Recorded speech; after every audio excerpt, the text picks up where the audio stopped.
Bonjour, dans cette séance vidéo, on va déterminer le développement en série de Fourier de 1 sur cos x, puis de 1 sur sinus x.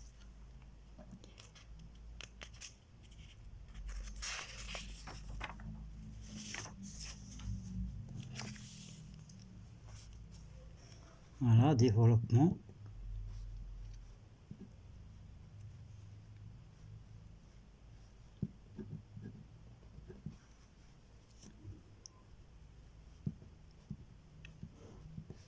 Série de Fourier de x pour image 1 sur cos x, x pour image 1 sur sinus x. Voilà. Premièrement, soit f de x égale 1 sur cos x, avec x différent. Le cosinus doit être non nul, x différent de pi sur 2 plus k pi. K appartient à z.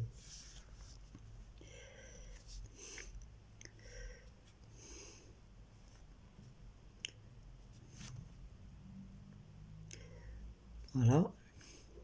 F est une fonction paire. Donc, le développement de f sera de la forme a0 sur 2 plus sigma de an cosinus nx, parce qu'un variant de 1 à l'infini. Et an sera égal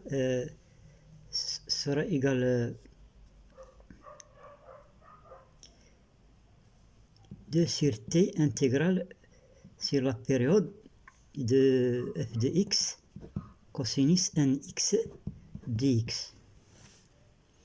Donc ça donne 2 sur 2pi intégrale de 0 à 2pi cosinus nx sur cos x dx. Donc on va tirer de ça que pi an sera égal à l'intégrale de 0 à 2pi cosinus nx sur cos x dx. Et ça, c'est le réel de l'intégrale de 0 à 2pi exponentielle inx sur cos x dx. On va calculer cette intégrale. On a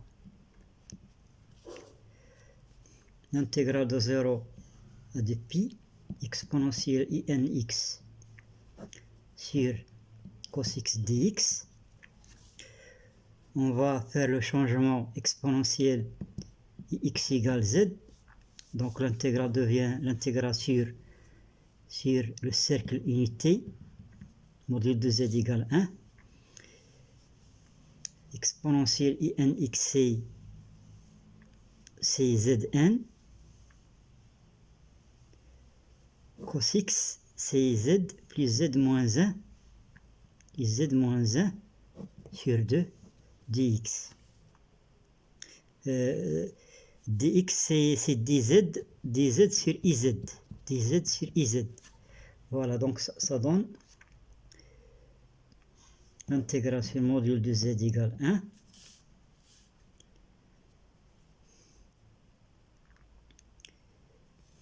On va obtenir 2 sur i. 2 sur i. Zn sur z carré plus 1 dz. 2 sur i c'est moins 2i. Donc ça donne moins 2i. Intégrale de module de z égale 1.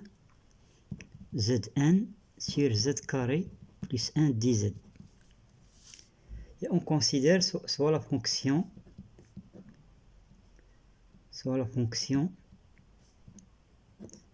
complexe psi de z est égal zn sur z carré plus 1. On va déterminer les pôles sont clairs ici. Donc psi de z est égal zn sur z moins i facteur de z plus I. On va utiliser le théorème de résidu. Le théorème de résidu, théorème du résidu, donne l'intégrale sur module de z égale 1 de psi de z dz sera égal 2i pi résidu de psi en i. C'est-à-dire 2i pi, le résidu de psi en i, puisque c'est un pôle simple, elle va donner i puissance n sur 2i, c'est-à-dire qu'on va obtenir pi i à la puissance n. Voilà, donc l'intégrale de 0 à 2pi exponentielle inx sur cos x dx sera égal, on a vu qu'il est égal moins 2i. Cette intégrale elle est calculée, donc ça donne moins 2i pi exponentielle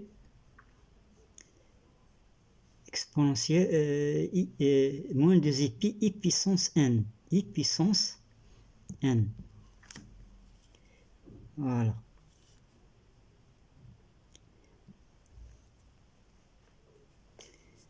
Et ça c'est moins 2i pi i puissance n, c'est moins 2i pi i puissance n, puisqu'ici l'exponentielle i pi sur 2, ça donne l'exponentielle in pi sur 2.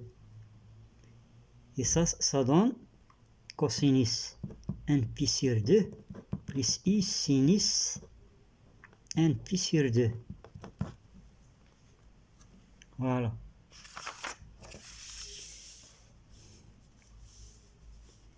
Donc l'intégrale de 0 à 2pi exponentielle inx sur cos x dx sera égale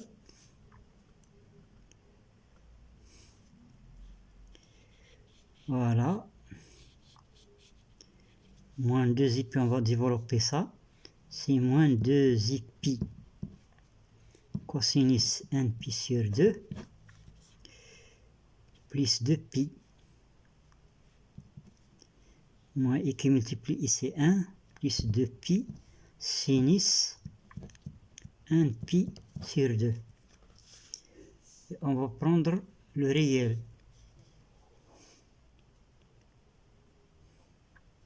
Donc on va déduire, on a pi à n, c'est le réel de cette intégrale.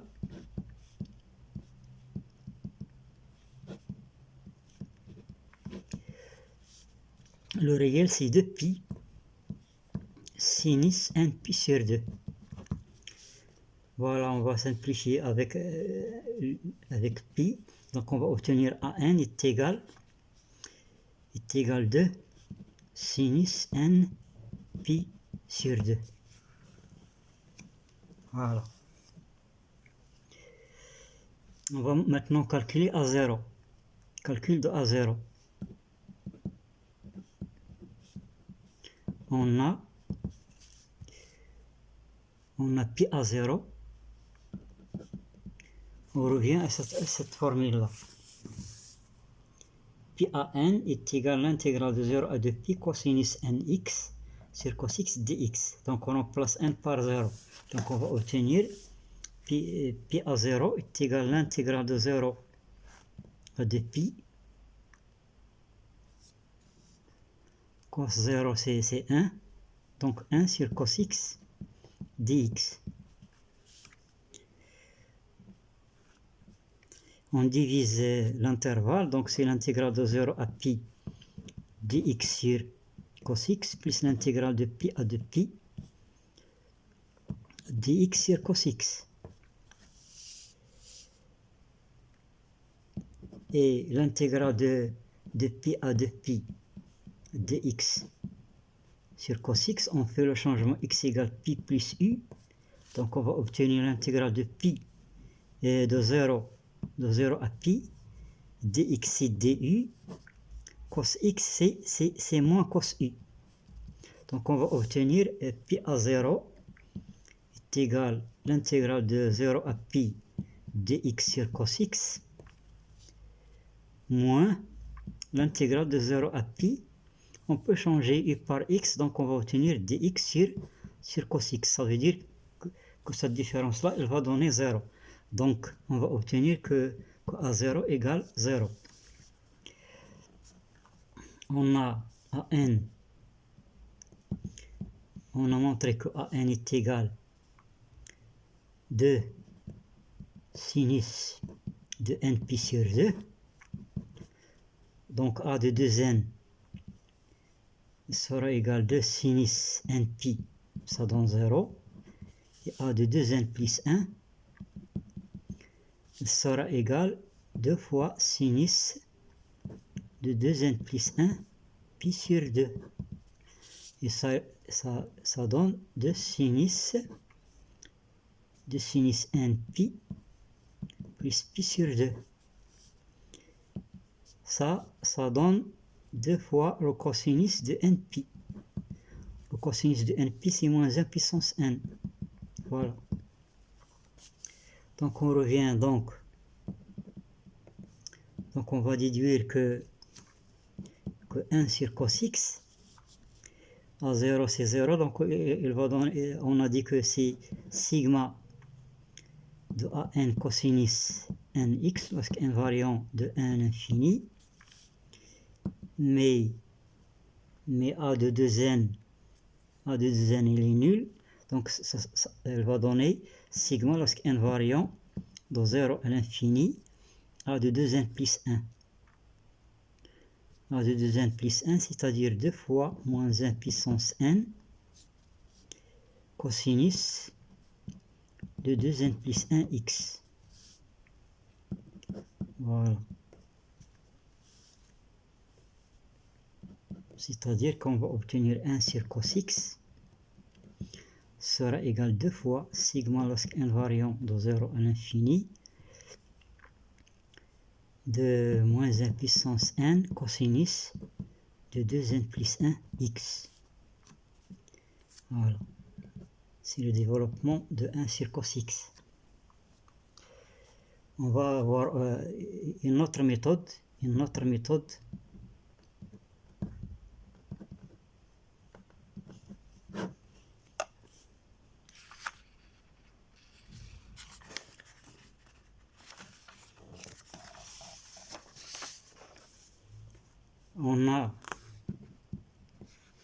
On a 1 sur cos x, il est égal à 1. On passe à l'exponentielle. C'est l'exponentielle de ix plus l'exponentielle moins ix sur 2. Donc ça donne 2 sur l'exponentielle ix plus l'exponentielle moins ix. Et on fait le changement exponentielle x égale z. Donc ça donne 2 sur z plus z moins 1. On multiplie le numérateur et le dénominateur par z, on va obtenir 2z sur z carré plus 1. On développe 1 sur z carré plus 1 en série entière, puisque le module de z, on a le module de z, il est inférieur ou égal à 1, donc ça donne 2z sigma lorsque invariant de 0 à l'infini de moins 1 puissance n, z puissance 2n. C'est-à-dire on va obtenir 2 fois sigma lorsque invariant de 0 à l'infini, moins 1 puissance n, z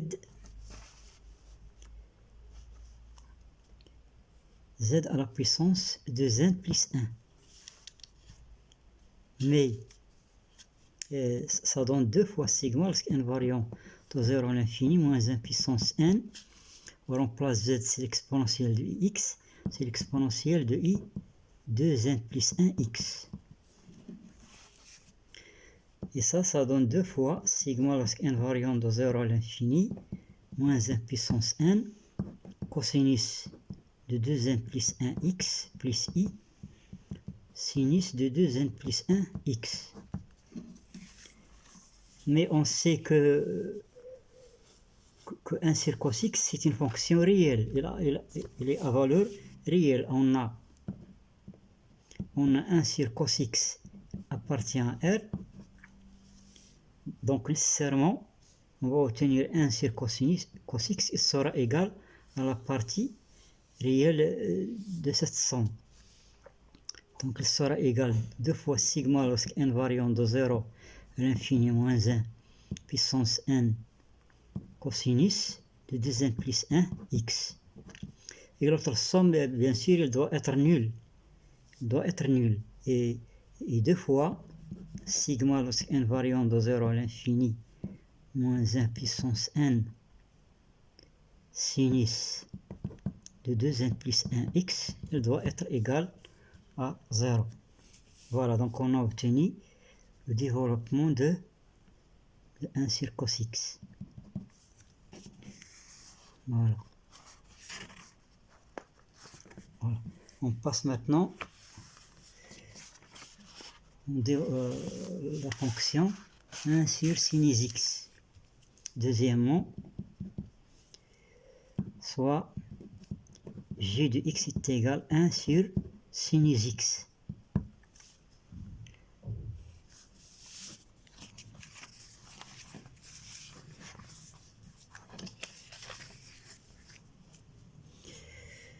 Alors on va faire la même méthode. On a g de x est égal à 1 sur sinus x, c'est l'exponentielle de x moins l'exponentielle moins ix sur 2i.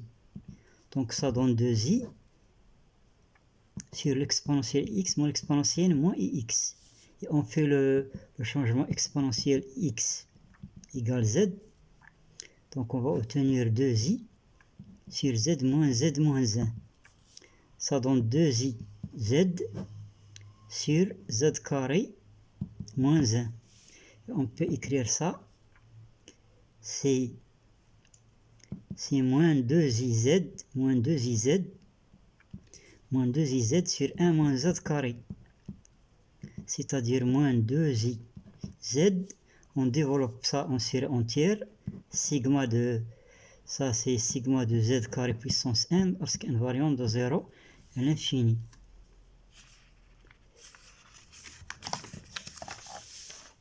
Donc ça donne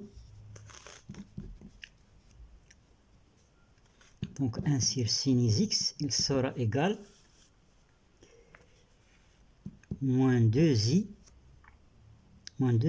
sigma lorsque n variant de 0 à l'infini de z puissance 2n. Et ça donne moins 2i sigma lorsque n variant de 0 à l'infini de z à la puissance 2n plus 1. C'est-à-dire moins 2i sigma lorsque n variant de 0 à l'infini. Z c'est l'exponentielle ix. Exponentielle ix à la puissance 2n plus 1. C'est-à-dire moins 2i sigma lorsque n variant de 0 à l'infini. Exponentielle i 2n plus 1x. Ça donne moins 2i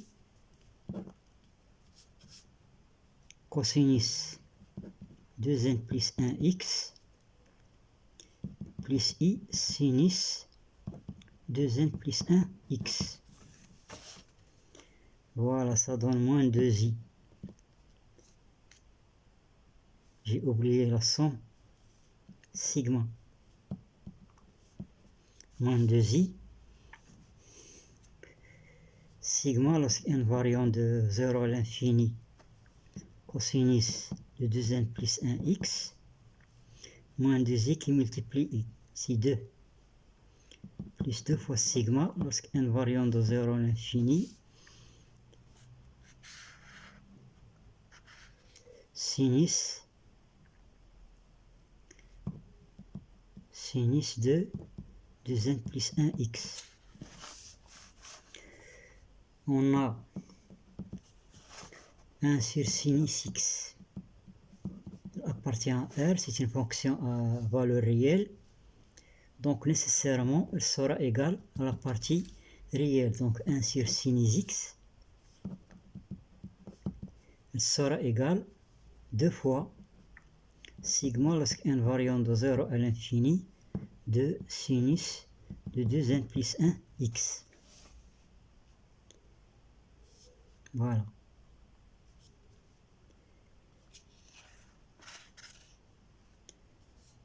Voilà. C'est le développement en série de Fourier de 1 sur sinus x.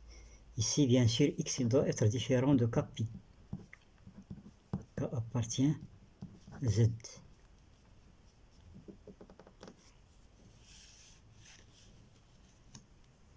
Voilà.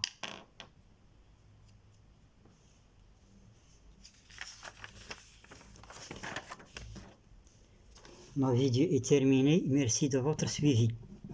De Inde. Professeur Abdullah.